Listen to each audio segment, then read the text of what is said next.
حضرت عمر فاروق کے قبول اسلام خصوصاً اب کے دور خلافت میں جو 13 ہجری تا 24 ہجری پر محیط ہے، اسلام کو جو عروج حاصل ہوا اور گمراہ انسانیت کو ہدایت کا راستہ ملا، نیز اسلامی مملکت کی حدود کا دائرہ اتنا وسیع ہو گیا کہ احاطہ تحریر میں نہیں لایا جا سکتا۔ علامہ جلال الدین سعود حضرت انس کی روایت کے مطابق لکھتے ہیں، جس کا خلاصہ یہ ہے کہ ایک روز حضرت عمر فاروق اپنے گھر سے تلوار حمائل کیے ہوئے نکلے۔ راستے میں قبیلہ بنو زہرہ کا ایک شخص ملا، پوچھا، اے عمر، کہاں کا ارادہ ہے؟ کہنے لگے، اسلام کے بانی حضرت محمد کو قتل کرنے جا رہا ہوں۔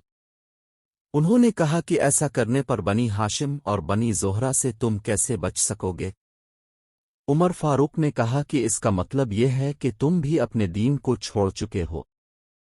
بنی زہرہ کے اس شخص نے کہا کہ میں تم کو اس سے بھی زیادہ تعجب کی بات بتلاتا ہوں کہ تمہاری بہن فاطمہ اور بہنوئی بھی اسلام قبول کر چکے ہیں۔ عمر پہلے سے زیادہ غضبناک ہو کر سیدھے بہن کے گھر پہنچے اور مار پیٹ شروع کر دی، دونوں کو زخمی کر دیا، مگر جب دیکھا کہ وہ تو اسلام کی حقانیت پر ڈٹے ہوئے ہیں تو ٹھنڈے ہو گئے اور وہ کتاب مانگی جو وہ پڑھ رہے تھے۔ بہن نے کہا، تم نجس ہو، پہلے غسل کرو، وضو، پھر اس پاک کلام کو ہاتھ لگو۔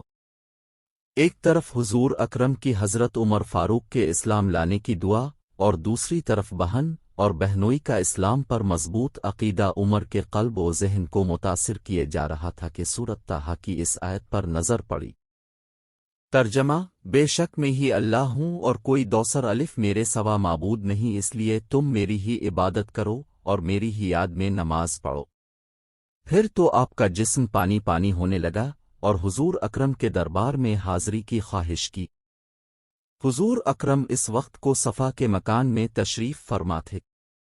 بہن بہنوئی جناب عمر کو لے کر دربار رسالت میں حاضر ہوئے۔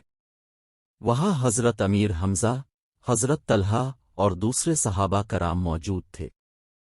حضرت حمزہ نے فرمایا، اگر تو عمر اچھے ارادے سے آئے ہیں تو ٹھیک، ورنہ آج بچ کر نہیں جا سکتے۔ سرکار دو عالم نے فرمایا، عمر کو اندر آنے دو۔